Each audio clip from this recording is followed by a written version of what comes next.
Assalamualaikum warahmatullahi wabarakatuh. Salam sejahtera untuk kita semuanya. Apa kabar anak-anak semuanya?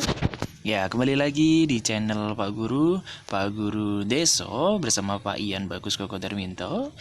Kali ini Pak Ian ingin mengucapkan selamat untuk anak-anak Bapak yang sudah naik ke kelas 3. Nah, di kelas 3 ini anak-anak Bapak akan belajar tema 1, pertumbuhan dan perkembangan makhluk hidup. Subtema 1, ciri-ciri makhluk hidup. Dan pembelajaran yang pertama. Tujuan pembelajaran 1. Melalui media daring, siswa dapat mengidentifikasi bentuk pola irama sederhana dengan benar. 2. Melalui media daring, siswa dapat memeragakan pola irama sederhana dengan benar. 3. Setelah mengamati gambar, siswa dapat menyebutkan minimal 4 ciri-ciri makhluk hidup dengan tepat. Yang keempat, setelah kegiatan membandingkan gambar, siswa dapat menyimpulkan ciri-ciri makhluk hidup dengan tepat. Yang kelima, setelah bermain mencari pasangan nama dan lambang bilangan, siswa dapat membilang secara urut bilangan 1000 sampai dengan 10.000 dengan benar. Kemudian materi ajarnya, yang pertama yang Pak Ian akan ajarkan, yang pertama adalah ciri-ciri makhluk hidup. Yang kedua, mengenal pola irama pada lagu cicak-cicak di dinding. Yang ketiga, membaca bilangan ribuan. Untuk itu, mari kita sama-sama simak penjelasan dari Pak Ian. Apa saja yang termasuk makhluk hidup itu? Nah, anak-anak bisa melihat di lingkungan sekitarnya. Ada banyak. Nah, yang perlu diketahui ada 3, yaitu manusia, hewan, dan tumbuhan. Nah, selain makhluk hidup, ada juga benda mati. Apa saja sih yang termasuk benda mati? Mari kita cari tahu.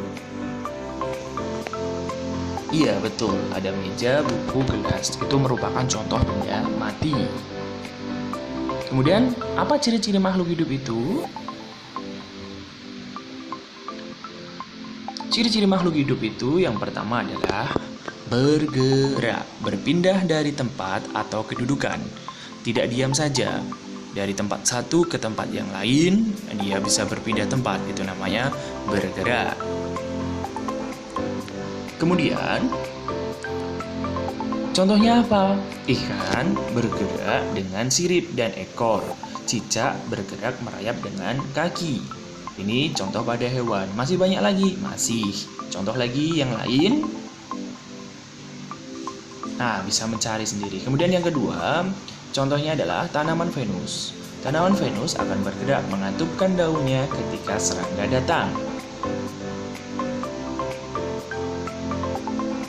Nah, anak-anak pernah melihat? Nah, pasti pernah.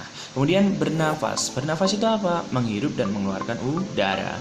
Menghirup oksigen, O2, dan mengeluarkan karbon dioksida, CO2, dan uap air. Itulah yang disebut dengan bernafas. Nah, seperti kita tahu, alat pernafasan itu banyak sekali. Alat pernafasan atau sistem pernafasan makhluk hidup itu berbeda-beda. Setiap makhluk hidup memiliki tempat hidup atau habitat yang berbeda, menyebabkan sistem pernafasan mereka juga berbeda.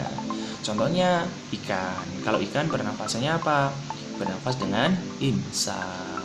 Kemudian ada lagi pernafasan paru-paru dan kulit, misalnya kata, cacing, dan lain sebagainya. Kalau sapi, jerapah, mereka bernafas menggunakan paru-paru.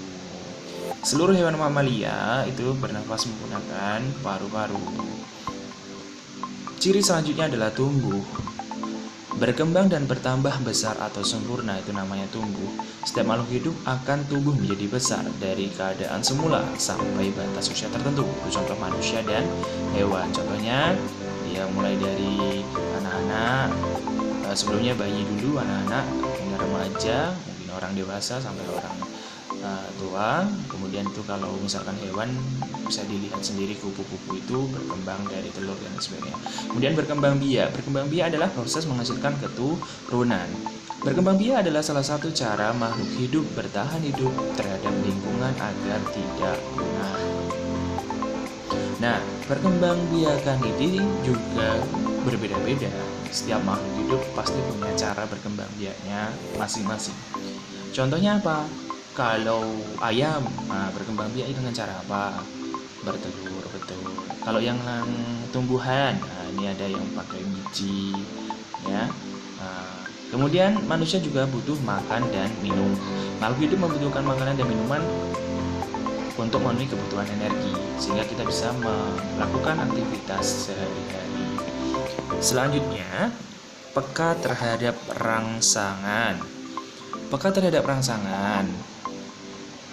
Contohnya apa? Reaksi mata terhadap rangsangan bola. Ketika bola datang ke arah wajah kita dengan seketika akan kemudian apa? Reaksi lintah terhadap garam contohnya nih. Tubuh lintah akan menggeliat terhadap rangsangan garam. Nah, reaksi daun putri malu terhadap sentuhan. Nah, daun putri malu itu jika disentuh akan mengatupkan daunnya. Nah, di depan sudah kita bahas mengenai ciri-ciri makhluk hidup. Tak terkecuali tadi cara bergeraknya. Ada cicak juga tadi ya. Cicak itu bergerak dengan cara apa? Merayap. Nah, ada yang tahu lagu cicak-cicak di dinding?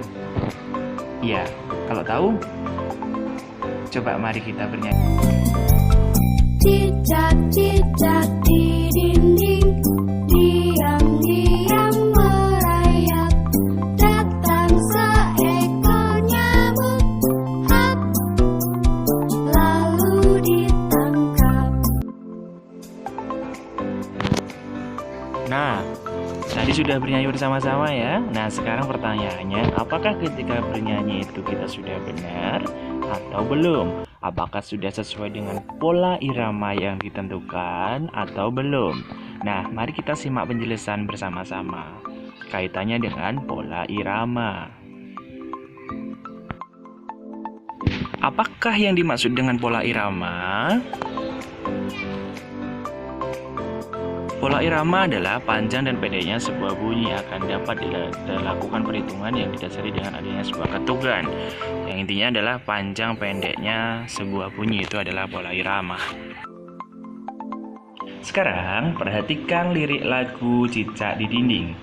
Pada lirik tersebut terdapat simbol atau tanda berwarna merah berbentuk persegi. Ada yang pendek dan ada yang panjang. Itulah yang disebut dengan pola irama. Mari kita coba praktekkan bersama-sama bernyanyi cicak-cicak di dinding. Cicak-cicak di dinding, diam-diam merayap. Nah, begitulah contoh bernyanyi sesuai dengan pola irama yang telah ditentukan. Selanjutnya, anak-anak bisa mencobanya di rumah bersama orang tua. Apa kebersamaan hewan berikut? Ya, ini ada hewan cicak dan ikan. Nah, mereka memiliki persamaan cara berkembang biaknya, yaitu sama-sama berkembang biak dengan cara bertelur. Nah, seperti kita tahu, telur ikan itu jumlahnya banyak ya, hingga ribuan. Contohnya adalah ikan mas, yang sekali bertelur itu menghasilkan 1000 telur. Nah, selanjutnya kita akan mengenal nama dan lambang bilangan. Berikut adalah contohnya. Contoh nama bilangan itu yang pertama adalah 150, lambangnya di bawahnya. Kemudian, ini adalah contoh menuliskan lambangan bilangan mulai dari 1000 sampai dengan 10.000. Terima kasih telah menyaksikan video dari Pak Guru. Semoga bermanfaat. Jangan lupa subscribe, like, and share. Dan juga tinggalkan jejak komennya. Terima kasih. Assalamualaikum.